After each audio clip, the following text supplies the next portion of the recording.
pioneer in the field of water treatment. And welcome, Professor Sean. We are glad to have you again. Actually, maybe within a few months, we have you earlier, like 3 months ago or so. So we are glad to have you again with us here at the Qatar University and Texas A&M. Welcome, Professor Shane. Professor Sean. Okay, please go ahead. Thank you, Mohammed.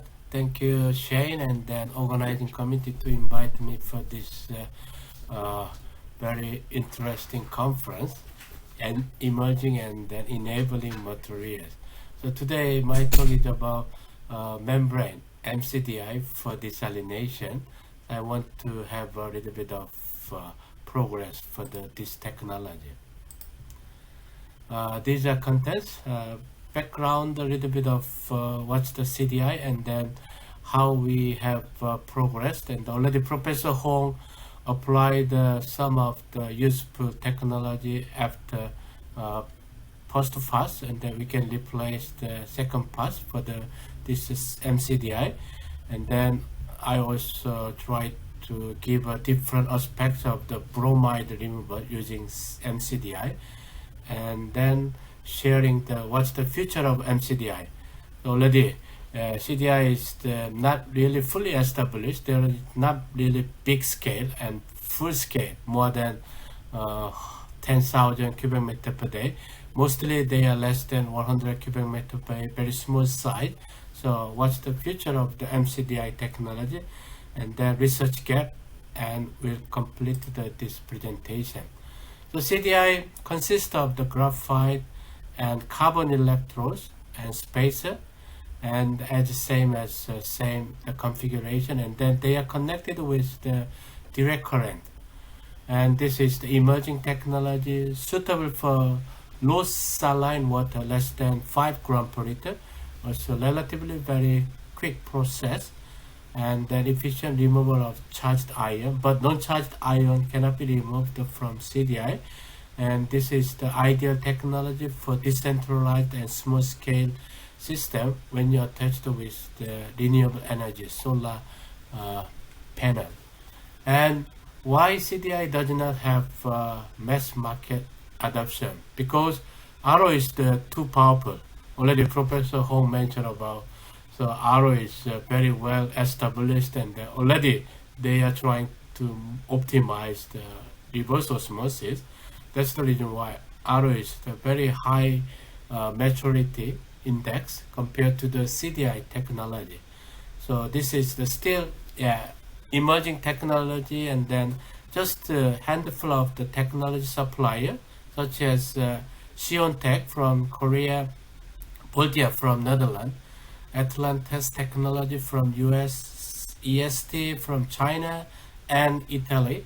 So they are the major player of the CDI technology, only 6 in the world, so that we have a limited number of case study for a practical application of this one. So we are trying to achieve more case study to expand this technology in the future.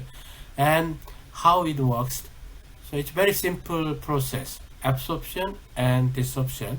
So you have ion is coming with the water, and then apply for less than 1 voltage, because water splitting is 1.2 voltage. So less than 1.2 voltage you apply, and then your ion will be separate through the cationic exchange membrane and anionic exchange membrane. So you can observe your ions, and you can have a desorption or regeneration. So this is the very much circular phenomenon, reverse polarity, chemical process, energy recovery can be achieved, and also can be applied to the resource recovery. So you can easily separate observe your ions. So what's the limitation for this technology? So this is the current RO process. So reverse RO is energy intensive, high capital cost. Also, if you look at the absorption, very slow kinetics and the limited capacity, chemical use, and then electrodialysis, electrochemical process, energy intensive, impractical to scale up. So this is the current limitation, and then we can combine this three problem with the very simple solution using the CDI, which will make energy efficient, low cost, and easy to operate using adsorption, desorption, and chemical pre-process. So if you look at the research progress, so electrodes are most widely researched area, because still this is emerging technology. People focus on how to develop the better electrodes. So most widely used electrode is activate carbon. So activate carbon has a very high surface area, more than 2,000 square meter per gram, and then this will absorb a lot of iron. Also, people can make a much more higher surface area using carbon aerosol and carbon filter, graphene, and then carbon nanotube. However, so they are still very costly. That's the reason why we still focus on the activate carbon for the commercial CDI technology. And after that, the application and 20% how we can apply this technology, and then process development, and then energy recovery. That's the CDI research area at this moment. If you look at the potential application, so brackish groundwater and water softening, heavy metal removal, so nutrient. The MCDI application for selective removal targeted ions are gaining momentum, because you don't have to remove sodium chloride and calcium because they are the natural minerals, so we don't have to remove. However, when you have arsenic or some of the heavy metal compounds, so you need to targeted removal can be achieved by this CDI. Also, brackish water, if you have less than 5 grams per liter of the salt, so you can remove that kind of the low level with the MCDI. Also, water softening, calcium, magnesium, nutrient, phosphorus, phosphate can be removed by this MCDI technology. Also, you can easily attach with the very simple low voltage energy source. The MCDI can be combined with this kind of solar panel. That's the one of the merit, because now there's low carbon technology required. So if you have a decentralized, also attached with the renewable energy, so this CDI will be one of the very attractive for low carbon technology for water and then desalination. Also, if you look at the energy consumption, already Professor Hong mentioned about 35 grams per liter of seawater require around 3.5 kilowatt hour per cubic meter. And then when you have a decreased concentration, TDS, 7 grams per liter, 5 grams per liter, so RO require around 1 kilowatt hour per cubic meter.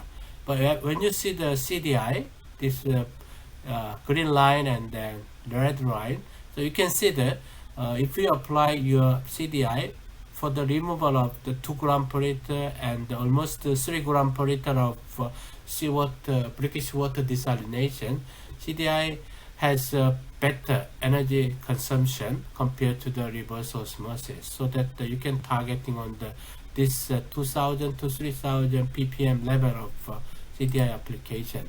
Also, we have published several papers in terms of some of the bromide removal, and then some of the nutrient removal, lithium recovery, so supported by the curi project. And then I want to focus on some of our result.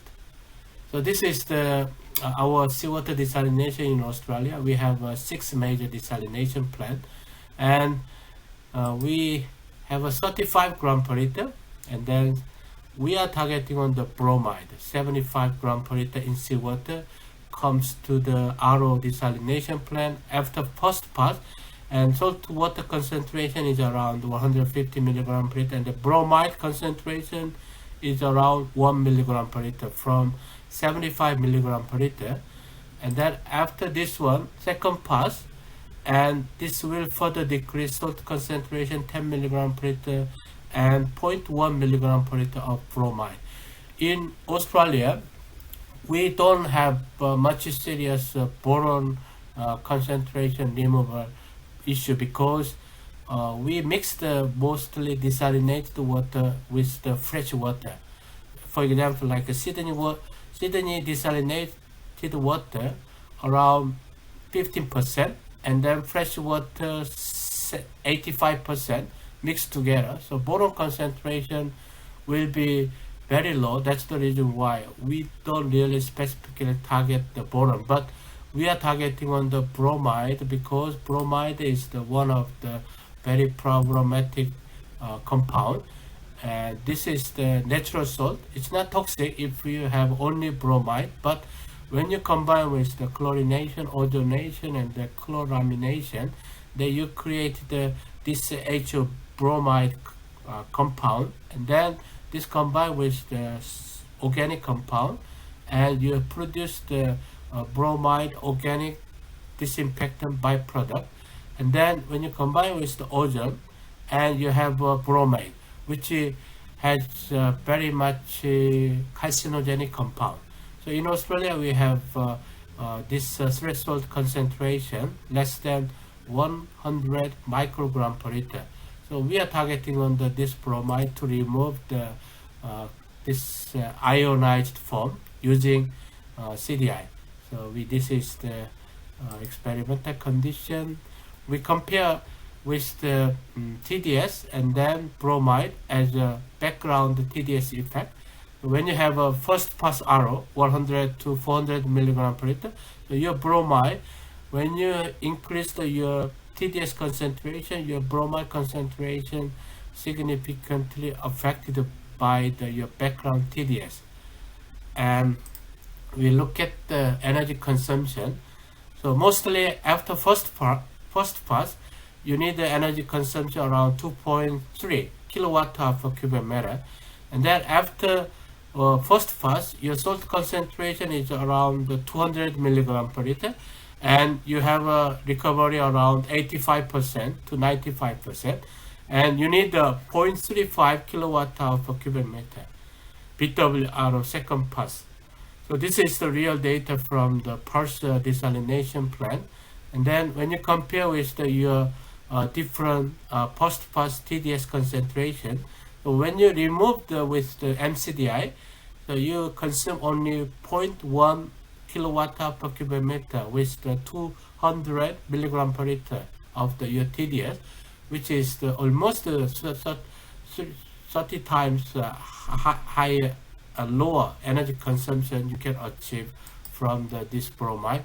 And then we have tested some pilot test of the bromide removal, and then we found out when you have lower desorption flow rate from 1 liter per minute to 4 liter per minute, and then we found out there is only marginal effect of this bromide removal from 70% to 70.3, so that we didn't see any serious difference of this bromide removal.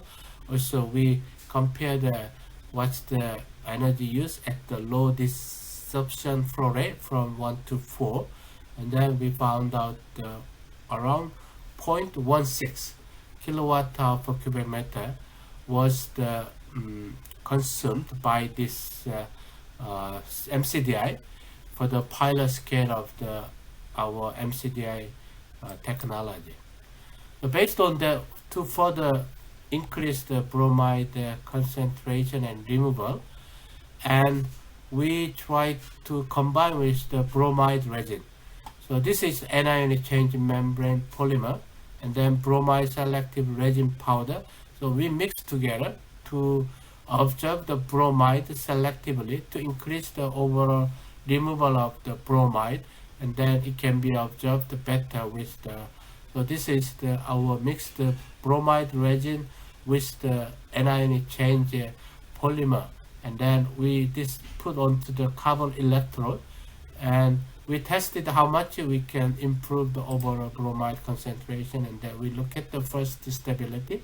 with the sodium bromide, sodium chloride, and then we found very much similar conductivity, absorption, desorption within very short period.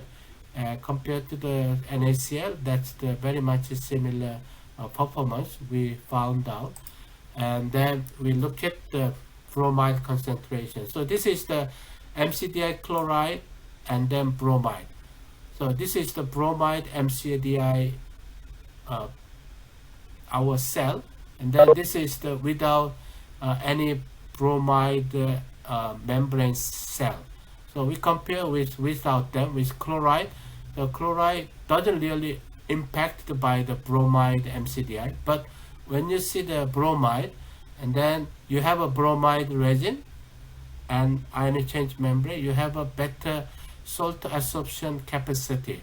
So you have a better absorption of your overall bromide ionic MCDI technology. So we found around 3.4 times higher bromide resin to remove this bromide concentration.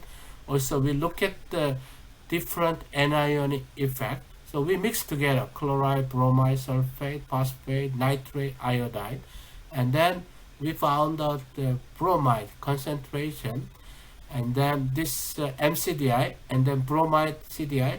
So you can see how much different from 8% removal till 80%, which means one order of the magnitude we could achieve from this bromide removal using the bromide anion exchange membrane. So this is our region finding. Also, we look at some of the nitrate and phosphate from wastewater treatment plant. So they discharged a lot of high concentration of nitrate, phosphate, and then how we can recover for this nutrient to make a fertilizer from wastewater, even urine as well as the livestock wastewater. Also, we look at the lithium recovery. So this is hard rock from our lithium, and they have 40 million tons of the result. And then this is the seawater. We have almost 5 milligram per liter of the lithium concentration, 230 billion tons contained in this ocean. So if we can recover using specific lithium selective ion exchange membrane together with some nanofiller, can make a better absorption of the lithium compound, as well as we look at not the polymer thin film composite. Also, we look at some of the GIF or some of the nanomaterial to have an inorganic thin film composite to pass through the only lithium ion through this channel of the GIF.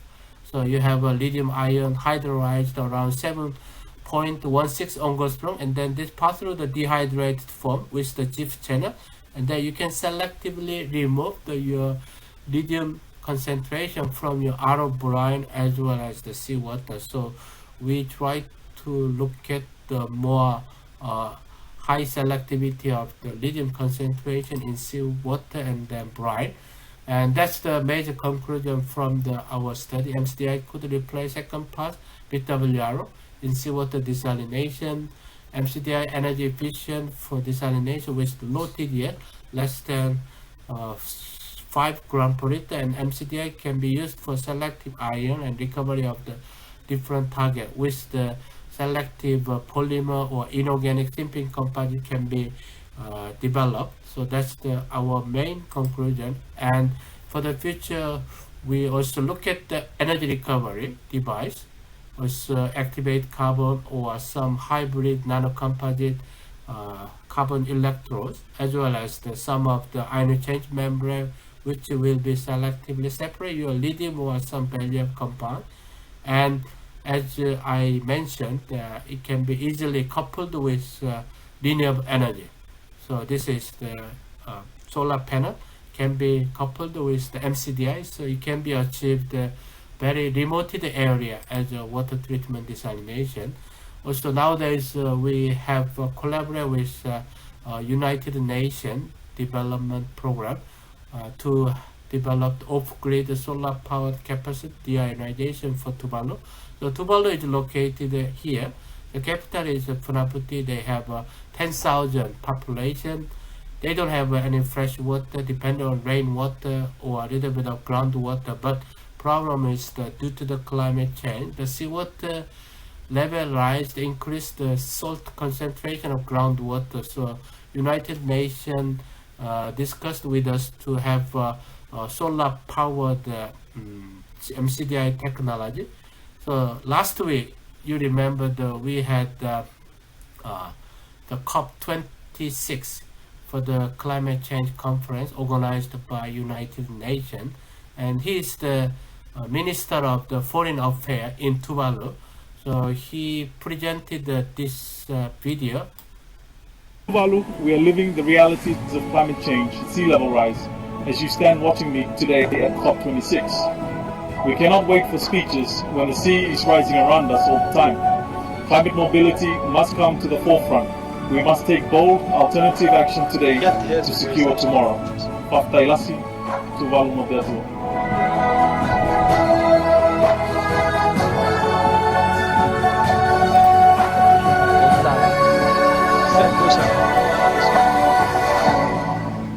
So because they are now is completely just soaked in the seawater partially, and then we try to make this solar powered desalination. Also Professor Hong already mentioned about this one. CDI can be replaced with this second pass arrow can be replaced with CDI, and then we can improve the around the 0.2 kilowatt hour per cubic meter of energy consumption.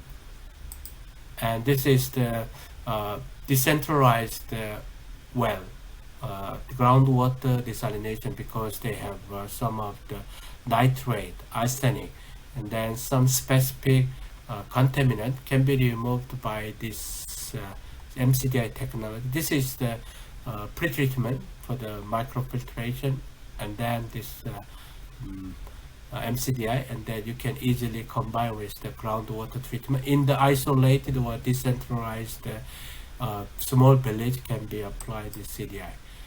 So just want to share with the special issue. So we have a COVID-19 impact in desalination, so please submit. This is the one of the hot topic. Also saline water for wastewater desalination, nanofibrous membrane, and osmosis assisted. Professor Hong have this special issue, also membrane distillation. So if you have any special issue you want to generate, so please let us know, and then we are happy to keep working together with high quality papers. Thank you for your attention. Also thank you Korea UNDP and Siontech QNRF for this project support. Thank you. Thank you, Professor Sean. Thank you so much. So we have a quick, we have a quick question from Joel. What is the capacity of the pilot study in the UAE? I was told that by Siontech and the Professor Hong, they have a relatively small 300 cubic meter per day. That's the what I was told. Am I right, Professor Hong? 300 or cubic meter per day, or 30 cubic meter per day? You mean the one that we installed in UAE? Yes, pilot CDI. plant? Yeah, CDI. CDI. Yes. Less than that. I mean that one I remember 50 50 cubic meter per day. Yeah. Okay. It's still good for a pilot study. Yeah. Good. Nice to see it's pilot tested. It looks very nice. Thank you. Joel. Professor Sean, just one final question from myself. Anybody has any question, please? Okay, so you mentioned about the anion exchange membranes, that the bromide ones, they are the best in reducing the best performance. Why is that for the bromide rejection, for the bromide removal. Okay, because The bromide yes, based. this is we incorporate our bromide resin in the anion exchange membrane, so that this resin is very much specifically you can observe the bromide compared to the other chloride, nitrate, and the sulfate.